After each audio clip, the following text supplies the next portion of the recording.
Bonjour à tous, on approche de la date de Tou B'Av, du 15 de Av, où dans la tradition juive, c'est une date qui est liée au couple, au mariage, à la dimension amoureuse. Et on a dans notre génération une problématique assez importante de célibat, problématique de personnes qui cherchent à se marier mais qui n'y arrivent pas, qui font des rencontres mais qui arrivent pas où ces rencontres n'aboutissent pas forcément. Et donc on a aujourd'hui invité le Rav Malko Soufier, qui est Rav et enseignant à la yeshiva de Givat Olga en Israël, et qui est aussi décisionnaire à l'Afrique et qui répond à beaucoup de questions sur Internet et, euh, et par des groupes WhatsApp bien connus, mais qui surtout va ici nous parler de clés pour justement que les rencontres aboutissent d'après une méthode qui est une méthode d'une dame, d'une thérapeute qui s'appelle Michal Volstein. Et voilà, on va essayer d'aborder quelques clés dans le peu de temps qu'on a dans ce podcast, quelques clés pour essayer d'avancer dans cette question-là. Shalom Arav Malko. Shalom, shalom Uvracha, shalom Rabbi Gabriel. Un plaisir d'être avec toi pour ce podcast. Donc peut-être avant de commencer justement de donner différentes clés pour réussir à faire aboutir des relations jusqu'au mariage, est-ce que tu peux nous dire quelques mots sur cette méthode de Michael Volstein et comment tu y es arrivé? Ok. Michal Volstein, c'est une femme qui est dans ce domaine-là, donc de ce coaching, de cet accompagnement depuis presque 20 ans. Et elle-même, au départ, c'était une enseignante qui est devenue conseillère matrimoniale. Donc, elle a accompagné les couples, elle a fait plein de formations.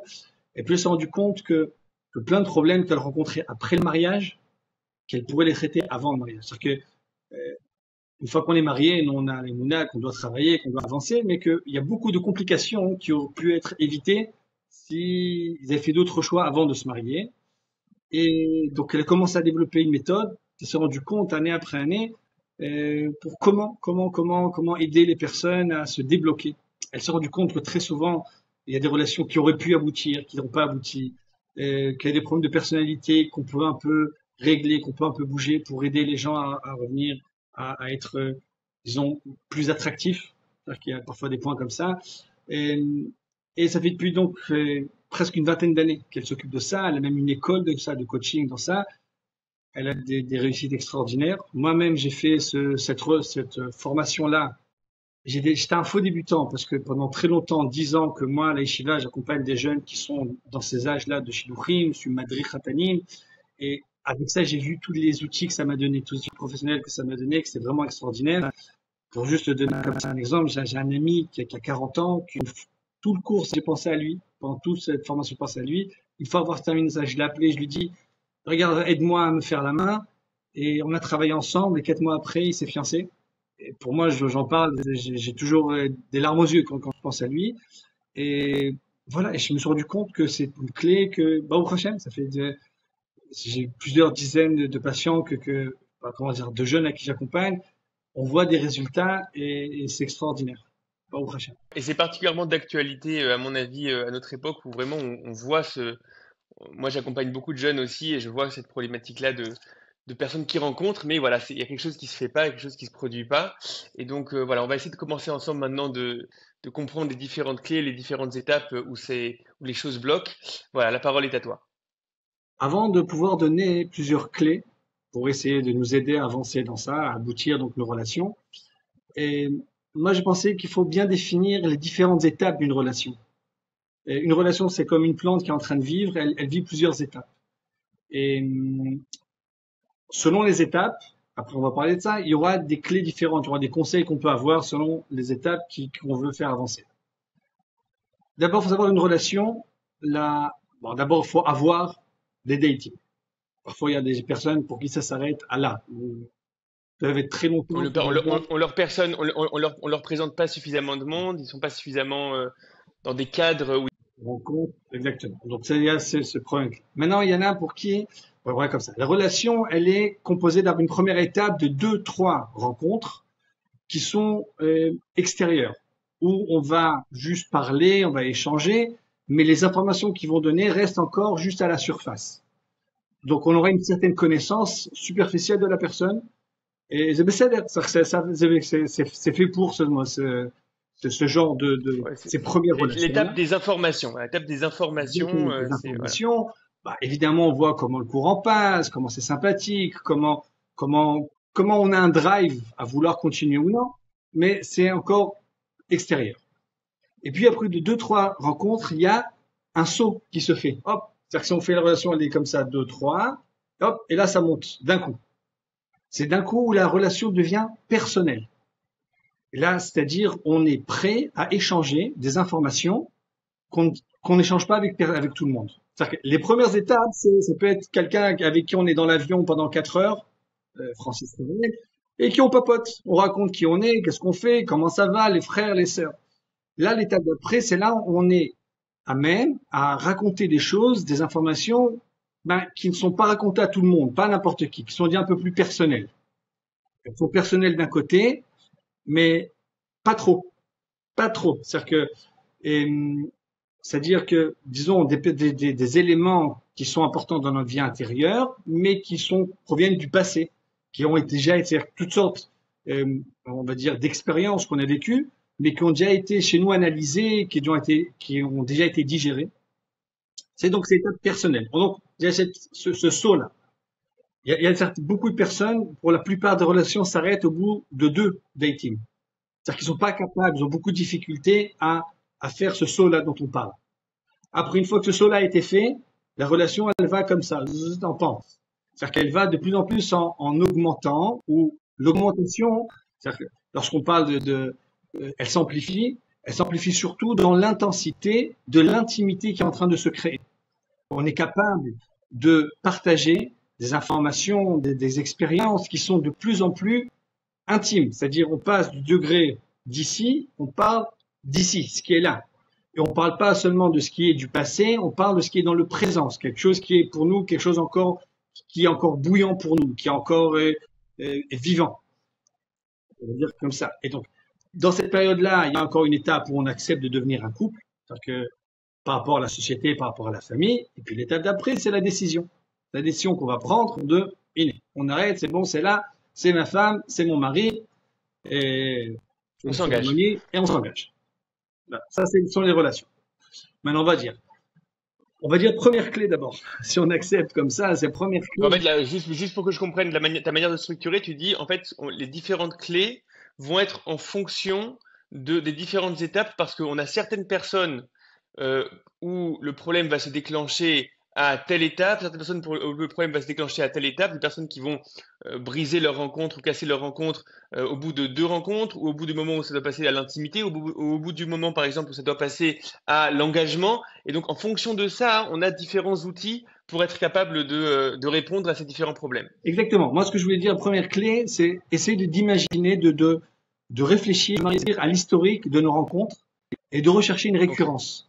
Généralement, les gens qui ok, viennent me voir, c'est des gens qui ont déjà plusieurs années qui recherchent. On est des gens qui sont religieux, qui veulent se marier, c'est plusieurs années qui recherchent. Et donc, dans ces quelques années, parfois c'est 3, 5, ça peut être 10 ans même. Et combien de filles il a rencontré, combien de garçons il a rencontré.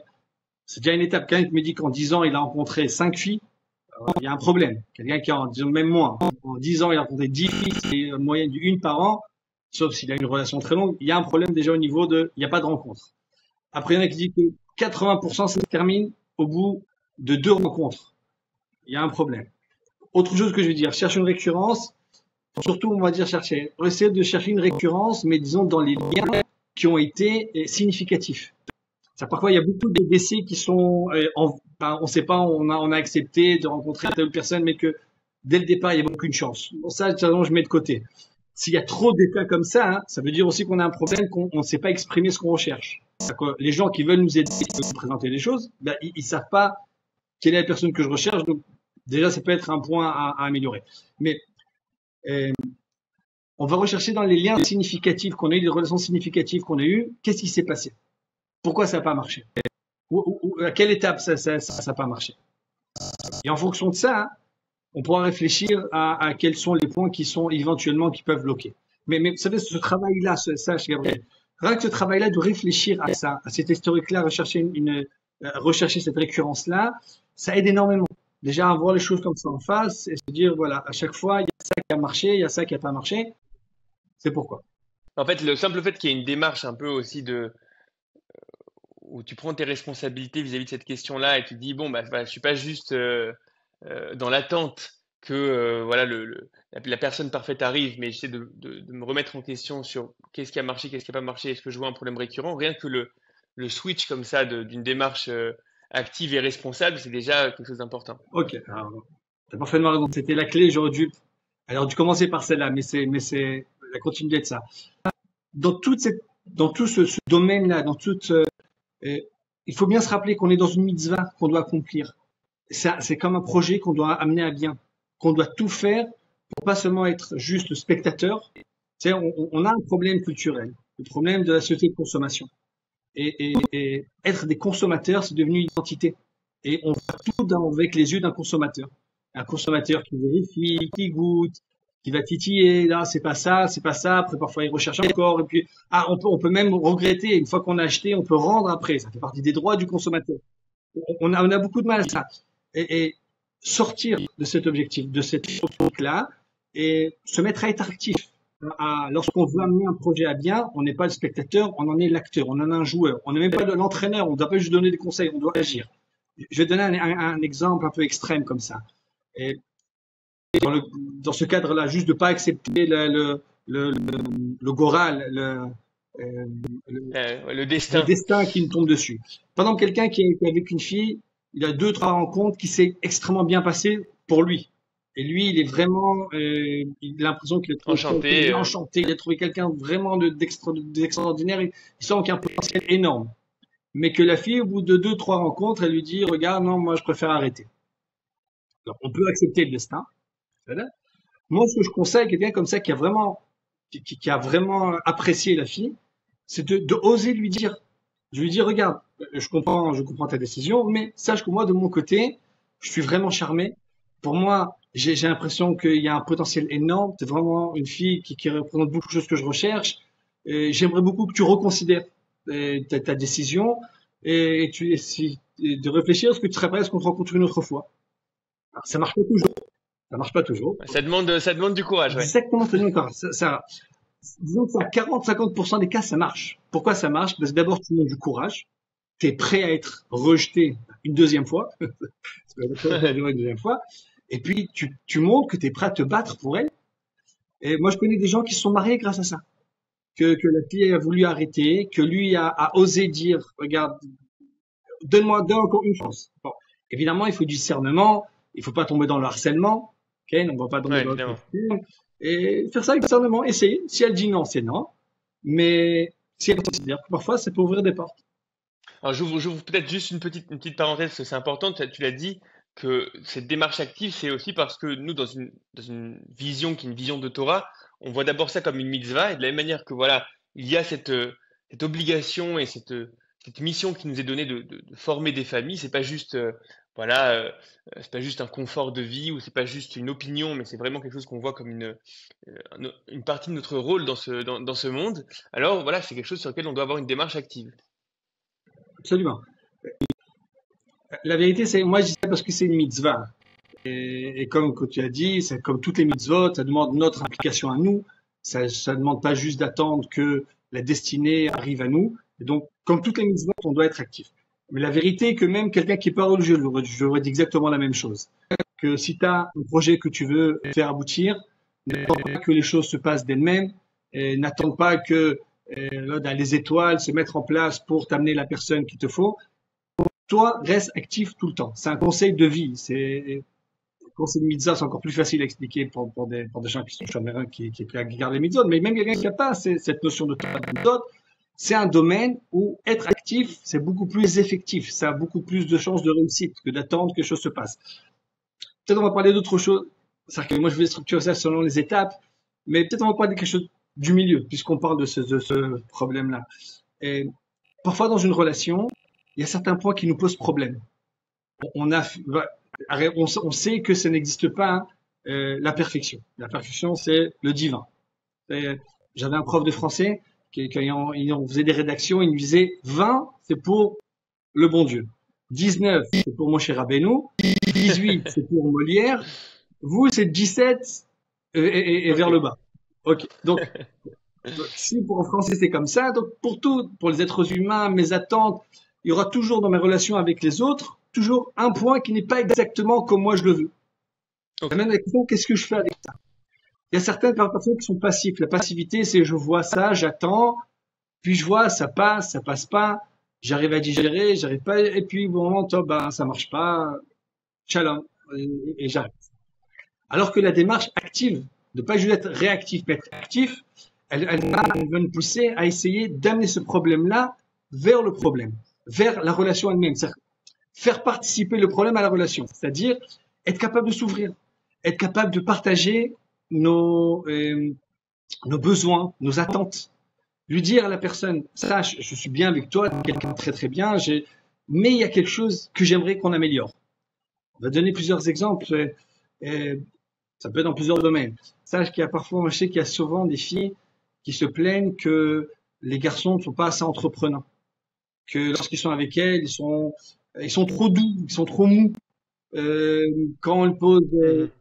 souvent On entend ça, dans le souvent sens ça. ouf, quand on veut aller quelque part, il est tout ce que tu veux, comme tu veux, tu décides toi. Alors que certaines filles, ça leur convient pas, ça. Elles aimeraient vraiment que quelqu'un prenne le leadership. Moi, je dis que Ouais. il faut en parler. Il faut en parler, bien que le fait d'en parler, pour elle, c'est une contradiction. C'est-à-dire que si j'en parle, à nouveau, c'est moi qui dois prendre le devant. Ouais. Il faut bien faire Ouais. comprendre bah, c'est ou ça ou arrêter. Donc, si vraiment tu as l'impression que chacun sont bien, mais que ce problème-là, il y a que ce point-là qui est problématique, bah, tu peux rien lui en parler. Et tu vois comment il réagit. Alors, ce qui se passe, C'est intéressant. Ce que tu dis ici, en fait, c'est que même les points qui sont les points qui ne conviennent pas a priori, eh ben, ça peut être des opportunités de renforcer.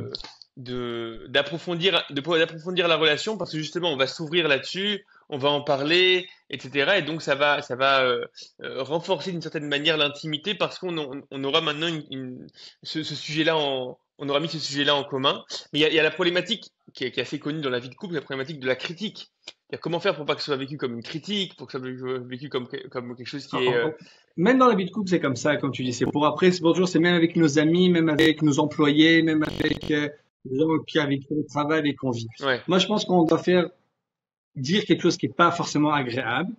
C'est bien ce qu'on appelle en hébreu de rembourrer, et de faire d'avoir Ouais. une introduction positive, d'exprimer quelle est la démarche. Mhm. Dire clairement, quelqu'un de bien, la relation, elle me plaît, je suis bien dans cette relation, j'aimerais qu'elle avance, et que dans cet objectif-là, de faire avancer la relation, regarde, il y a un point qui pour moi est important. Ça, c'est pour nous. Deuxièmement, parler Mhm. à la première personne. Exprimer ce qu'elle, elle a besoin. Je Ouais. ne vais pas te juger, je vais pas te dire, moi, j'ai besoin de ça et ça et ça, parce que si, quand c'est pas comme ça, pour moi, je ressens ça comme ça et comme ça.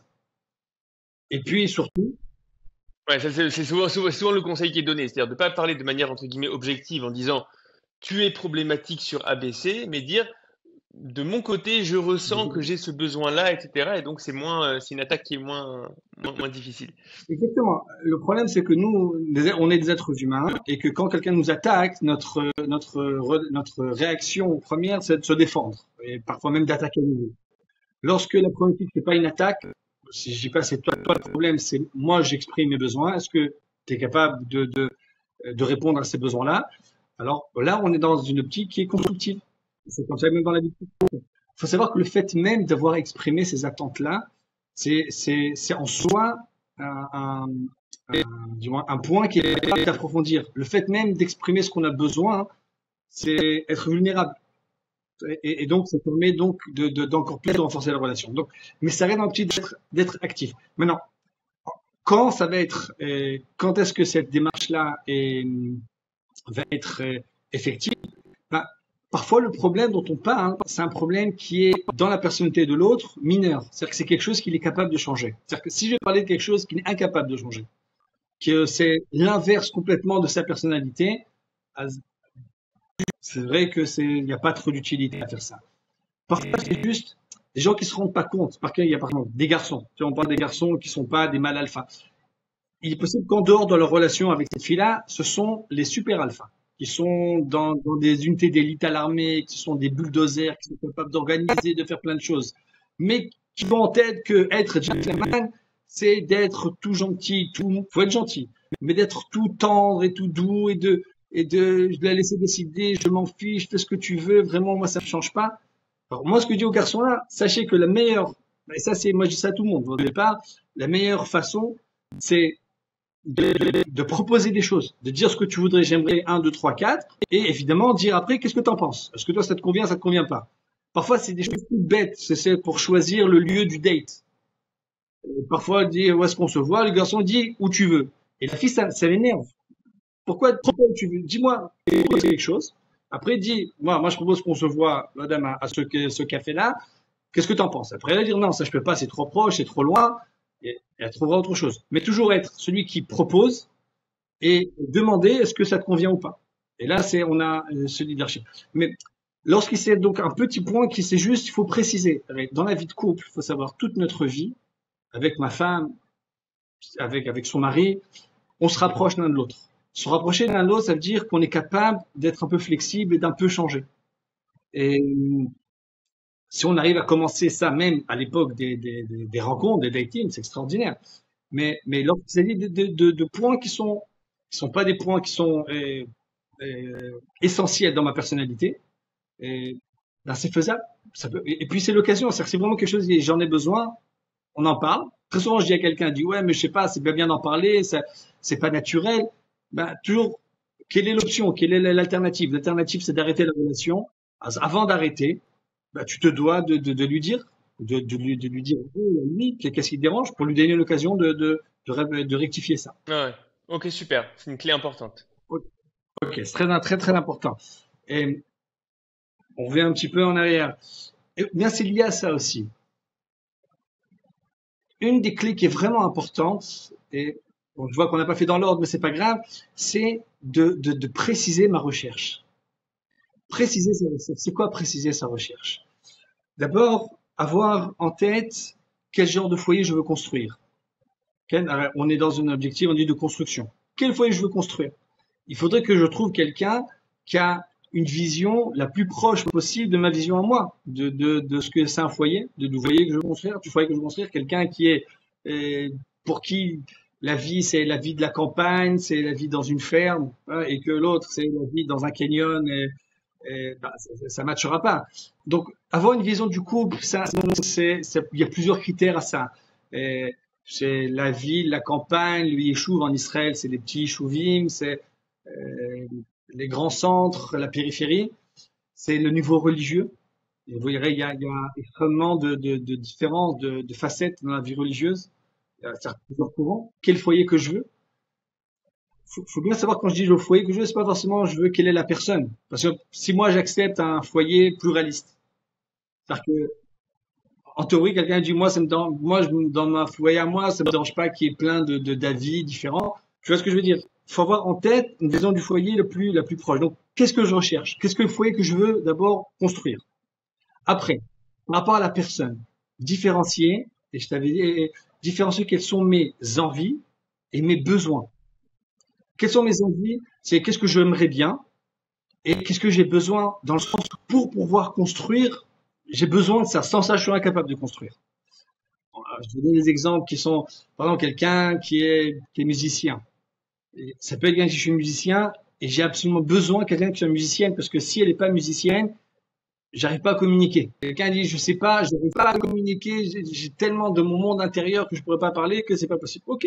Quelqu'un, il peut dire que musicienne, c'est un plus. C'est bien, c'est pas bien. J'aimerais une sportive, j'aimerais, bon, chez les garçons, j'aimerais qu'ils soient riches, beaux, etc., en bonne santé, intelligents.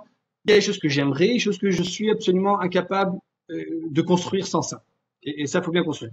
Dans ce que je pense que j'ai absolument besoin aussi, différencier les, comment dire, juste l'apparence et l'essence. Par exemple, quelqu'un il dit, moi j'ai besoin de quelqu'un qui était à l'armée, bon, c'est des choses qui sont en Israël, qui était un gradé à l'armée. C'était parce que moi, c'est gradé. Alors, une fois tu réfléchis, c'est quoi ou bien une étiquette comme ça, qu'est-ce que tu recherches exactement? Tu cherches vraiment qu'il ait tel ou tel grade, si, ou bien tu cherches des traits de caractère particuliers? On va dire quelque chose. Moi, j'ai besoin d'une sfarade. Je veux qu'une séfarade. Alors tu dis, pourquoi? Il va te dire toutes sortes de stigmates qu'il a en tête sur les sfarades. Je dis, top, pas besoin là qu'elle soit, qu'elle cuisine bien, là. Je vais pas vexer personne. Qu'elle soit Ouais. cuisinée, Qu'elle qu'elle soit soit chaleureuse, qu'elle chaleureuse, soit truc. etc. Et je lui dis, top, puis elle est chaleureuse et cuisine, mais son nom de famille, c'est Polak. Ça pose un problème. Je dis, non, c'est pas, ok, donc, c'est pas le sfarad, ashkenaz que tu cherches, c'est certains traits de caractère que tu as besoin. T'as bien différencier entre ce qui est juste une étiquette. Oui, en gros, tout ça, tu dis, c'est quelque chose qui vient même avant avant l'étape des rencontres. C'est quelqu'un qui est relativement construit sur ce qu'il cherche et qui est pas juste, voilà, avec des espèces d'intuitions qui n'ont pas encore été complètement clarifiées, mais qui il a pris le temps de véritablement construire cette chose-là. Exactement ce que je dis, c'est prendre le temps. On s'inclale, surtout pour ceux hein, qui voient, qui rencontrent plein de filles, ou d'abord qui rencontrent personne, peu de gens, ou bien que ce sont des filles qui correspondent en rien à ce qu'il a besoin, et que ça s'arrête au bout d'une, deux fois, et pas parce que ça ne pas bien, parce qu'il sent il y a aucun intérêt à continuer la situation. C'est-à-dire qu'on voit quelqu'un pour lui, ou c'est pas clair ce qu'il veut, il visualise pas lui-même ce qu'il recherche, ou en tout cas, il l'exprime pas aux autres. Il raconte pas ce qu'il a besoin à ses proches, etc.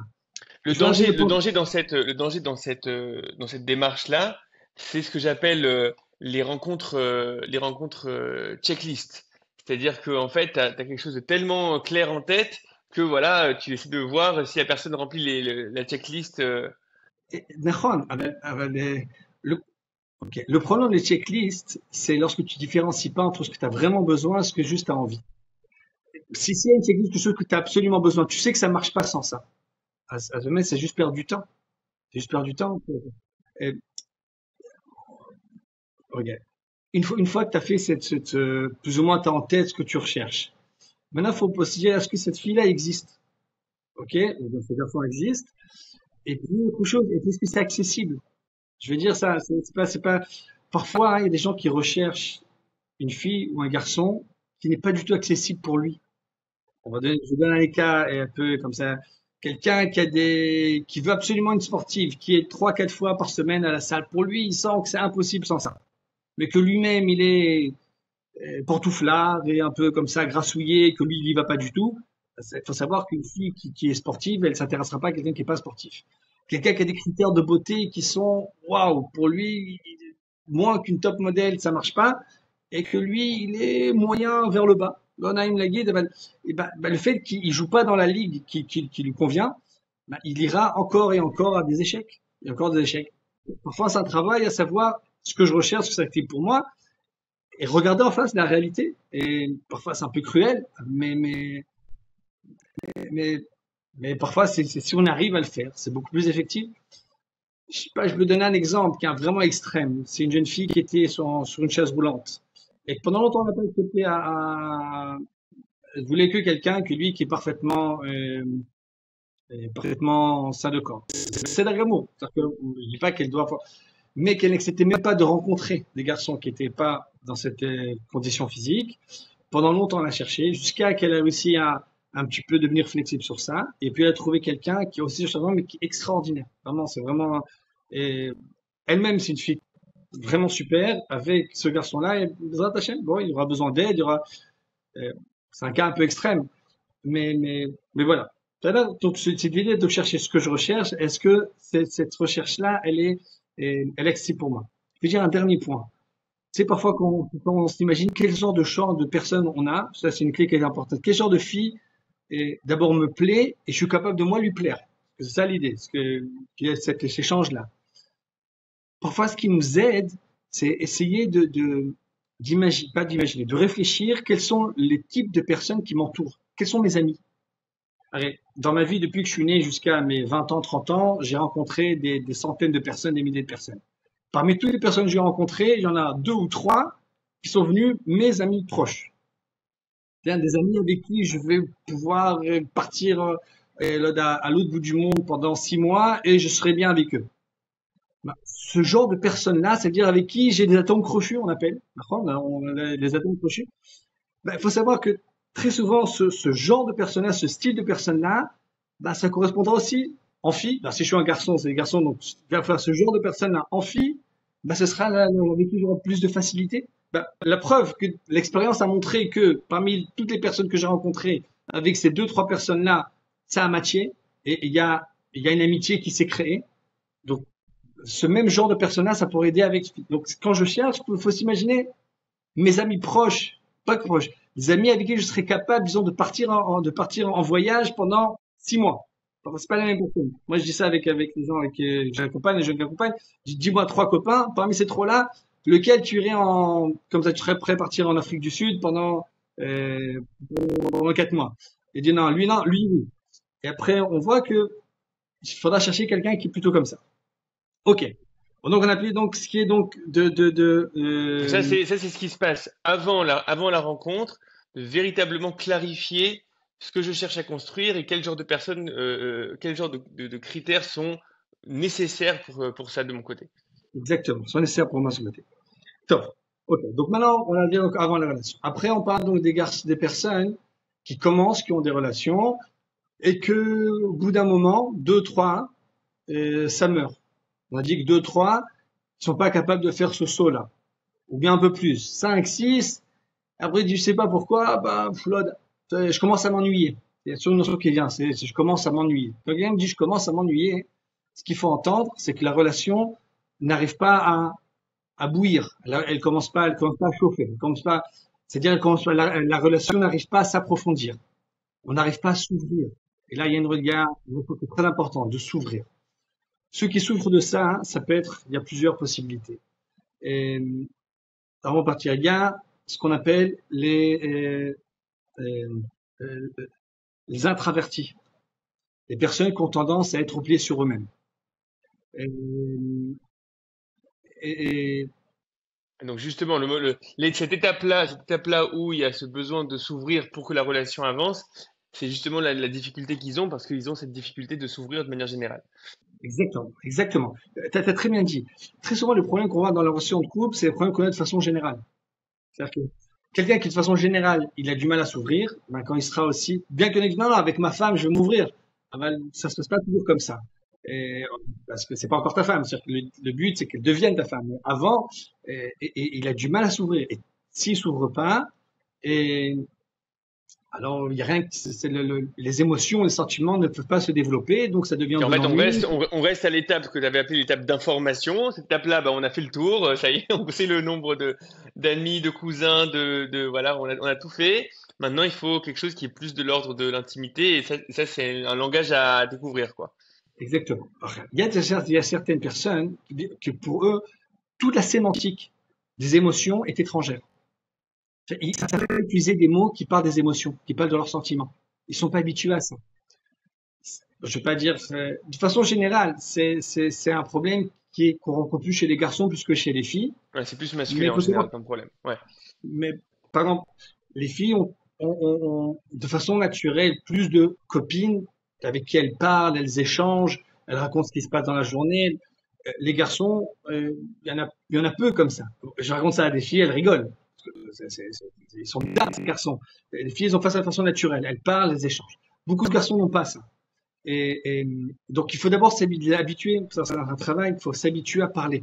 Quelqu'un comme ça, je lui dis, comme tu as dit, vu que c'est un problème général, choisis une ou deux personnes, des amis, que tu décides de façon active de leur parler, de leur raconter ce qui se passe. Bon, ça va être bizarre, mais appelle-les, dis-leur, voilà, tu es en contact avec un rave un peu fou, il m'a dit que ce qui peut m'aider, c'est que je te raconte un petit peu ce qui se passe avec moi. Est-ce que tu as 10 minutes pour ça? Je lui dis à 100% des cas, tes amis sont très heureux de pouvoir t'aider, ils sont très heureux de t'écouter. Et s'ils ont peur de t'écouter, trouve d'autres amis. Qui là, c'est vraiment ton ami, il est très content. Et s'habituer à parler, s'habituer à partager. Donc, ce qui est intéressant dans ce que tu dis, c'est que tu dis que il y a beaucoup de relations où, au final, l'un et l'autre, à un moment, se rendent compte qu'ils s'ennuient un petit peu dans la relation, qu'elle avance pas, etc. Et tu dis, mais en fait, la véritable raison, c'est que c'est des personnes en général qui ne savent pas parler de ce qui est intérieur, de ce qui se passe, ils savent pas s'ouvrir. C'est ça la véritable raison de cette impression d'ennui. Moi, je parle de quelqu'un qui ne sait pas s'ouvrir. Il y en a des personnes qui savent, mais qui ont peur de s'ouvrir. Alors ça, c'est autre chose. Il y en a qui ont peur. Et là, cette peur-là, elle peut aller sur plusieurs façons différentes. Il y en a qui ont peur, parce qu'ils ont peur d'être vulnérables. Moi, je sais que c'est les garçons, surtout moi, je connais, j'ai traité un garçon, que lui, il était comme ça, c'est le mal alpha.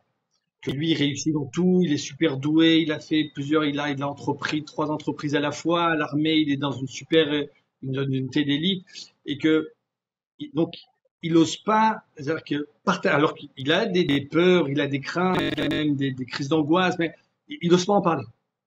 Parce qu'il a peur que s'il s'ouvre, il va être faible, il va être vu comme. Alors, mais il se rend pas compte qu'il y a deux choses. Et là, ça, c'est une clé importante de savoir. Il y a deux éléments. Il y a l'estime et il y a l'amour. On peut avoir quelqu'un en estime énormément, mais ne pas l'aimer. Parce que quelqu'un qui est trop fort, par exemple, pour ces gens-là, ce que je leur dis, quelqu'un qui est trop fort, l'autre, il sait pas en quoi il peut l'aider. Il sait pas dans comment lui il peut rentrer dans quel est son rôle lui dans la relation. Qu'est-ce que lui peut apporter dans la relation. Alors que quand tu t'ouvres, tu laisses la personne, tu laisses l'autre la possibilité de faire partie de ta vie, de faire partie de toi, être vulnérable. Il faut savoir que pour tomber amoureux de quelqu'un, il faut apprendre à être vulnérable. Il faut accepter d'être vulnérable. Et, et c'est très dur parfois pour les garçons et pour les filles aussi, ça peut être très dur ça. Cette idée-là de s'ouvrir. Il y en a qui ont peur de s'ouvrir parce qu'ils ont peur d'être vulnérables. Il y en a qui ont peur de s'ouvrir parce qu'ils ont peur que, d'un rejet. Que si ils racontent qu'est-ce qu'ils ont à l'intérieur, ils vont dire ah c'est un monstre, il va falloir absolument que c'est un monstre, c'est un perdu. Je donne un exemple, il y a encore quelqu'un d'une très bonne relation. Il a vraiment envie que ça avance. Pour lui, il est sûr qu'il a envie bientôt de conclure. Mais il y a quelques années, il a eu des crises d'angoisse et même il n'a pas pris de médicaments, mais il a dû voir une thérapeute pour l'aider. Et pour lui, il vit ça comme un secret énorme. J'ai dit, regarde, tu es obligé de lui en parler. Et tu vas voir que le jour où tu vas lui en parler, votre relation va s'approfondir fois 10. Et tant que tu gardes un secret, c'est-à-dire que tu gardes une carapace, tu laisses pas rentrer dans ta vie. Dès que tu es capable de t'ouvrir, donc il y en a qui ont peur parce qu'ils ont peur du rejet, mais si je lui dis ça, elle va, je dis non, non, regarde, vois sa relation, vois sa réaction. Si vraiment on te rejette pour ça, c'est d'avoir que, comme on dit dans l'hébreu, bon, je sais pas tarano, c'est bien de le laisser de côté, et tu vas, et puis, il m'a dit, je me rappelle, il avait vraiment peur de cette discussion-là. Il m'avait appelé avant, qu'est-ce que je dois dire? Tu regardes, les choses sont simples. Et après, il s'est rendu compte que c'était beaucoup plus facile que ce qu'il imaginait, que la fille, c'était évidente, elle avait accepté ça de façon super bien, c'est-à-dire qu'il n'y avait aucun problème, et qu'au contraire, ça avait rapproché encore plus, comme c'était prévisible. Donc, les mecs ont du mal à s'ouvrir, ou bien parce qu'ils ont peur, ou bien parce qu'ils ne savent même pas le faire. Et là, parfois, c'est un autre problème. Il faut toujours travailler sur ça, et essayer de voir les peurs et les neutraliser. Ok, donc on avance dans la relation, on avance dans la structure. Voilà, là maintenant on est de ceux où ça casse au niveau de l'engagement, quoi. Il y a deux choses que je voudrais dire, c'est-à-dire qu'il y a encore deux points que je veux parler dans l'engagement. Et d'abord, on va parler qui sont plus simples, après plus compliqués. Plus simple, il y a des personnes, et comme tu as dit, de façon générale, qui sont incapables de décider des choses. Ne serait-ce que pour savoir quels habits ils vont mettre. Souvent pour les filles, ils font ça. Pour savoir s'ils font telle ou telle action. Pour savoir qu'ils sont au restaurant, qu'est-ce qu'ils vont commander. Que chaque action comme ça leur demande des efforts monstres. C'est-à-dire, ils savent pas décider. Ils ont du mal à décider. C'est quoi ils savent pas décider? D'où ça vient qu'on n'arrive pas à décider? Parfois, on dit on a un manque d'assurance. Mais c'est pas que ça. Parfois, on qui réfléchissent, qui réfléchissent, qui réfléchissent. L'idée, c'est comme ça revient à l'idée qu'on a dit avant. Il n'y a pas de perfection. C'est-à-dire quand on décide quelque chose, toujours, on va dans une voie, mais on ferme une autre. C'est-à-dire, dans la décision qu'on prend, c'est jamais, enfin, sauf, on va dire, des choses de halakha, permis, interdit, mais dans des choses comme ça on n'a pas un cadre qui décide à notre place. C'est jamais du 100%. C'est jamais 100% exactement tout bénéfice. Il y aura toujours 5%, 10% qui ne sait pas exactement qu'on perd quelque chose à ça. Il y a toujours, on gagne quelque chose, on perd quelque chose. Ça n'existe pas le 100%. Ça n'existe pas le 100%. Maintenant, on revient à notre société de consommation. On a une société où on a une situation d'abondance. Et on cherche, et on cherche, et on cherche. Ça peut être la lessive, et après on compare, et on compare, et on compare, et on compare. Et parfois, on n'a pas le choix, ben, on prend. Le problème, c'est Les études ont montré que même au niveau de la consommation même, lorsqu'il y a trop de choix, hein, en réalité, ça a souvent aussi un mauvais aspect sur la consommation. Les gens sont après moins satisfaits du produit, ont plus de mal à choisir, etc. Il y a des études très intéressantes qui ont été faites là-dessus. exactement parce que tu as plein de produits, et donc tu redeviens, qu'on a dit au départ, donc tu deviens pointilleux. Regarde, c'est pas exactement comme ça. Ben, peut-être dans un autre produit, ce problème-là, je vais le résoudre. Parce que rien me dit, bon, elle est très très bien, mais elle a ça. Qu'est-ce qui me dit que pourquoi je m'engage avec cette fille-là alors que ça se trouve il y en a d'autres sur le marché et qu'il y aura tout ça, ce sera pas un problème. Donc, généralement ces gens-là, hein, et mon travail moi d'abord expliquer que voilà, tu cherches depuis 5, 6, 10 ans et que se dire il y a ça, il y a ça, il y a ça, et tu auras toujours quelque chose qui ne va pas.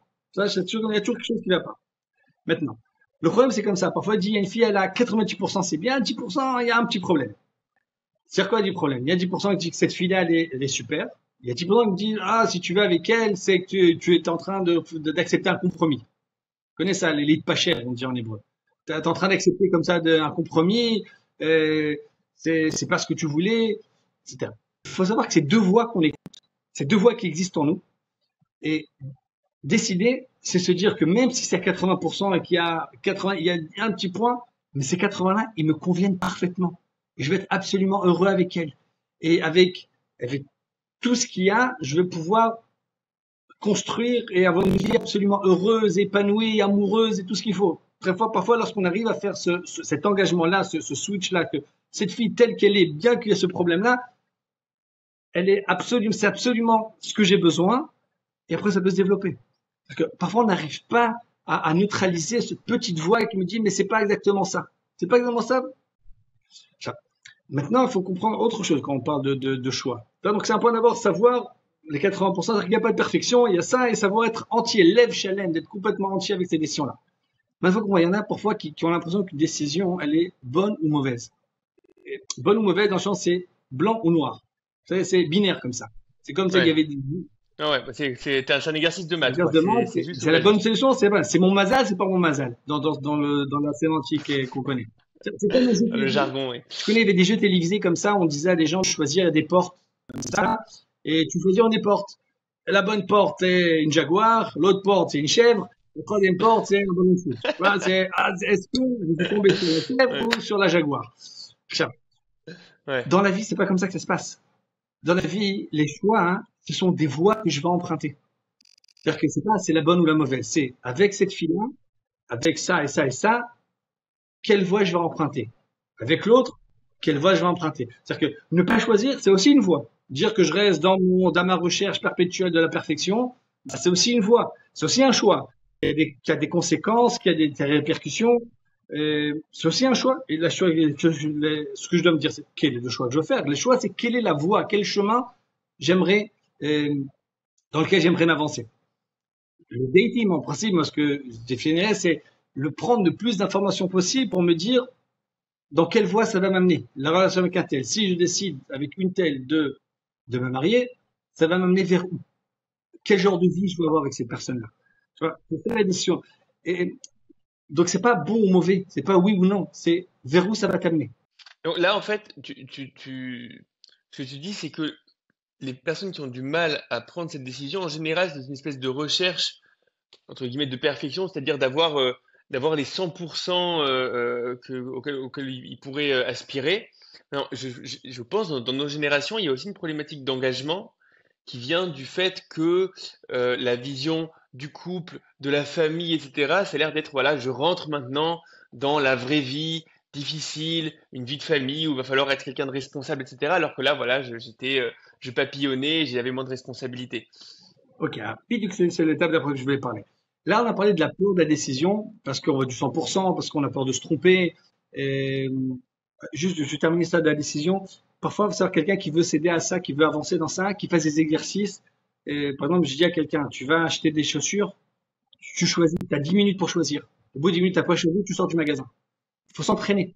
Tu es comme ça, donc c'est des exercices à faire. Ok, maintenant, tu parles des peurs.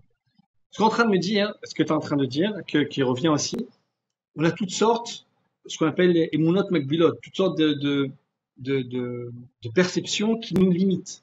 On a des perceptions, on a des peurs d'abord. Parfois, on a des peurs. Et là, c'est vraiment pour l'étape des décisions. C'est-à-dire des gens qui vont te dire très souvent, ça marchait très, très, très, très, très bien.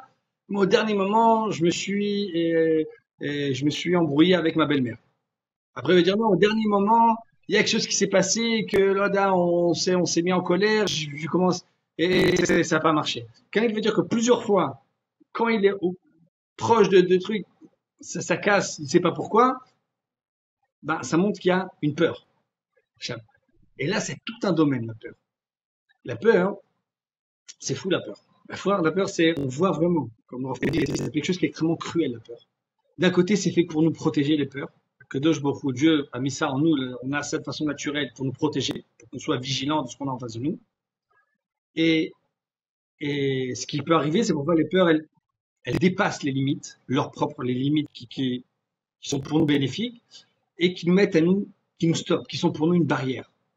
Et la peur, elle est là pour nous dire, il y a un danger, arrête-toi.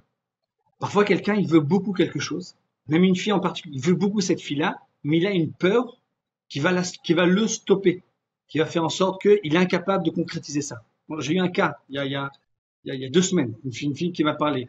Ils étaient fiancés, ils étaient déjà fiancés, mais elle avait un problème particulier. Elle avait vécu quelque chose, une expérience, qu'il fallait qu'il réfléchisse. Est-ce qu'il était prêt à ça? Ça, il a réfléchi, réfléchi, réfléchi, et il s'embrouille, il s'embrouille, il s'embrouille, il s'embrouille, et puis finalement il a annulé les fiançailles. Ils ne se sont pas rencontrés pendant 6 mois. Au bout de 6 mois, il la rappelle, il lui dit, regarde, pendant 6 mois-là, j'ai rencontré plusieurs filles. Il n'y a aucune qui t'est arrivée à la cheville. Je pense que à toi. Je te veux, c'est sûr. Et bon, je veux qu'on se remette ensemble. Pour moi, c'est pas la femme de ma vie. La fille, que je comprends, elle dit, ok, moi, je suis prête, ok, moi, je suis d'accord. Moi aussi, j'ai eu plusieurs garçons et que c'était pas ça. Mais, pour moi, si on se remet ensemble, ben, on est déjà fiancés et on choisit une salle maintenant. C'est Ouais, pas, ouais, ouais. et on comprend tout depuis le début. Et lui a dit ça. D'un coup, il a dit, le garçon, bah, faut que je réfléchisse encore un petit peu. Alors, ces Wow. garçons-là, elle, je comprends, elle, ça la rend folle. Ça, je peux la comprendre. Mais lui, moi, ce que je vois, ce garçon-là, c'est qu'il la veut, mais il a une peur qui est en train de le geler. Ça, les peurs, elles peuvent être extrêmement diverses. D'abord, t'as peur, comme tu as dit, de s'engager. On a la peur de rentrer dans le monde des grands. T'as très bien, il y a une peur, on a peur d'être grand. Il y en a qui ont peur du changement. Simplement qu'on peur parce que bah, ça veut dire changer de famille, changer de lieu de travail, changer de lieu d'habitation. Ils ont peur du changement, d'être tout seul, d'être à deux. Il y en a qui ont peur de divorcer. Il y en a qui ont peur. On peut avoir plein de peurs. Quand on a des peurs, la première chose, je dis pas une clé parce que c'est un peu difficile à faire ça, c'est de l'identifier. Elle est où cette peur-là? C'est me dire quand je pense au mariage et que j'ai un sentiment un peu de stress, qu'est-ce qui me stresse? Et se poser des questions. J'ai peur de quoi? J'ai peur de pas pouvoir. Pour les garçons, c'est surtout je suis pas capable d'amener de quoi manger à la maison. Pour les filles, c'est je suis pas capable de maintenir une maison. Et elle m'a dit ça. Moi, je serais pas capable. Moi, je vois ma mère, elle doit ranger, elle doit faire un truc. Moi, je suis incapable de tout ça. Moi, je suis désordonné. Si en plus je dois m'occuper d'une maison, des enfants, d'un mari, là, c'est impossible. Et, bref, ça peut être plein de peurs qui existent. Et le problème des peurs, encore une fois, c'est qu'elles sont pas rationnelles. C'est-à-dire que lorsqu'il y a une peur, il faut l'écouter. C'est un peu bizarre. Les peurs, faut leur parler aux peurs. Faut leur parler comme enfin, on a des exercices comme ça d'imaginaire. Comme ça, on fait de l'imagination contrôlée. Et on parle aux peurs. C'est-à-dire quoi? On parle, on leur demande. Peur, t'es là pourquoi? Qu'est-ce que tu veux exactement? Généralement, elle va dire, je suis là pour te protéger. Protéger de quoi? Elle va dire, je suis protégé parce que, voilà, t'es une fille, comme exemple. Et tu vas pas grandir, c'est le monde des grands, tu vas t'embrouiller, les impôts vont tomber sur la tête, tu vas sortir. Ouais. Maintenant, quelqu'un qui dit que c'est son problème, qui arrive à voir que c'est ça son problème, il faut dire, regarde, ok, la peur, elle est là. Maintenant, qu'est-ce qui peut amoindrir cette peur-là? D'abord dire que sache que bah, peut-être que tu peux apprendre, peut-être qu'il y a des choses pour t'aider. Mais il faut bien faire, par exemple, quelqu'un qui a cette peur-là, parfois il faut lui faire encore plus peur. C'est-à-dire, sache que pour l'instant, cette peur-là, elle t'empêche de te marier à cause de ça. Mais ok, si tu te maries pas, tu rentres pas dans le monde des grands. Mais sache que de rester dans le monde du célibat, ça ne Ouais. fait pas forcément une bonne Ça, chose. ça a aussi un coût. C'est aussi C'est un un coût. peu côté un peu. T'as envie de laisser comme ça la situation telle qu'elle est, mais non, tu vas pas être un adolescent toute ta vie. Tu vas être un adolescent de 40 ans, de 50 ans, et Mhm. Et c'est compliqué. c'est aussi un choix. Comment on le choix? C'est aussi un choix, c'est aussi un parcours. Quels sont les deux choix que tu te préfères? Être un garçon de 50 ans qui joue encore aux jeux vidéo sans avoir de Ouais, sans problème, responsabilité. Ouais. sans responsabilité, ou quelqu'un qui a de responsabilité, etc. Généralement, il dire, s'il te dit, moi, je préfère avoir de quelqu'un de 60 ans qui joue aux vidéos, j'ai rien à lui dire, ok, bah, bonne chance. Ouais. Et Ouais. si non, c'est sûr que j'aimerais avoir une vie normale, etc. Ok, donc tu comprends que cette peur-là, pour l'instant, elle est néfaste pour toi. Donc, Ouais. il faut essayer d'en parler pour. La peur, ça, il y a plein de. Le problème de la peur, c'est que c'est sournois la peur. Sournois dans le sens, c'est qu'elle se cache et ça te fait regarder les choses. Par exemple, quelqu'un, tout va bien, et puis d'un coup, il dit, ah, je viens de me rendre compte que le nez, elle est un petit peu tordu. Hein? Bah, ça fait 3 mois que tu la rencontres, tu t'es jamais rendu compte qu'elle est un petit peu tordue. Non, c'est pas jusqu'à présent, ça ne me dérangeait pas, mais là, maintenant, c'est vraiment, j'ai l'impression que ça. Ouais, tu dis en fait, il y a tout un sujet en fait d'arriver à la mettre au jour, quoi, faire en sorte que cette Exactement. chose-là qui était là derrière et qui était cachée d'une certaine manière, maintenant on soit face à cette peur-là et on puisse y faire face. D'accord. La peur, ce qu'elle fait très souvent, c'est que, mais vraiment comme le frein à main. C'est que dès que tu avances, puis d'un coup, tu dis, non, mais tu sentais bien, ça évolue, et puis d'un coup, t'as l'impression que tu sens plus rien. Et je comprends pas, et j'ai pas d'émotion, j'ai pas de sentiments, ça se développe pas. Ah, je vais pas me marier comme ça. Et c'est vrai qu'on peut pas se marier dans un état comme ça. Mais il faut bien identifier que c'est pas lié à elle ou à lui, c'est lié à la peur, qu'il faut qu'il règle. Ouais. Et que, Mhm. parfois, de régler la peur, alors c'est bien d'abord lui dire, regarde, est-ce que cette peur-là, elle est rationnelle avec la personne avec qui tu vas te marier? Donc là, il dit, moi, j'ai peur de quelqu'un qui m'étouffe. Je peux comprendre. Mais non, la fille que tu es en train de rencontrer, elle est étouffante? Ah non, non, pas du tout. Dafka, elle est très large. Elle dit, ok, alors, tu vois que, bon, parfois, il y a, si on arrive à identifier une peur, bien qu'on pense, là, c'est vraiment, ça aide beaucoup d'être suivi, d'être accompagné. Parce que, Ouais, ça, tout seul, c'est un travail qui est difficile à faire, exactement, j'imagine. c'est extrêmement difficile. Moi, je te dis quelles sont les clés parce que faut savoir que ça existe d'abord. Moi, je dis c'est bien de savoir ça, mais par rapport à l'autre. Si quelqu'un d'autre qui les conseille, sache que c'est pas toi le problème, c'est pas elle le problème, ou lui le problème, c'est que lui il a des peurs à régler. Et que ce qui peut l'aider, ben, c'est l'envoyer, se faire traiter, se faire accompagner pour pouvoir régler ce genre de problème-là. Merci beaucoup, Rav Malko Soufir. C'était vraiment beaucoup de pistes de réflexion et je pense que c'est assez important. On est tous entourés de cette problématique-là, de personnes qui sont des gens souvent géniaux, admirables et on comprend pas pourquoi ça marche pas et pourquoi ça prend pas. Et donc je pense que c'est important qu'il y ait ce genre de contenu et même ce genre d'accompagnement et de coaching qui permettent aux personnes finalement de dénouer ces problématiques-là, aux différentes étapes dont on a parlé, pour finalement que ces relations aboutissent à un mariage et à une famille. Donc merci beaucoup. Et on écrit dans le descriptif de la vidéo et du podcast, on écrira un mail pour les personnes qui veulent en savoir plus sur cette méthode, qui veulent peut-être avoir un coup de fil ou un zoom avec toi ou avec une collègue féminine, voilà, s'il faut. Donc voilà, merci beaucoup et j'espère à très très vite. Surtout que depuis le corona, on sait que maintenant on peut traiter ce genre d'opération même à distance. Donc Même à distance, voilà. j'ai accompagné des gens qui étaient en France, j'ai accompagné des gens en Israël, donc Baruch Hashem. Et j'ai des collègues aussi qui sont francophones et qui pourront aider aussi les jeunes filles. Moi, en principe, je suis pas des jeunes filles, parfois plutôt ponctuelles, mais je connais des jeunes filles aussi. Donc vraiment, si quelqu'un sent qu'il en a besoin, avec grand plaisir. Shalom, à très Merci vite. beaucoup. À très vite.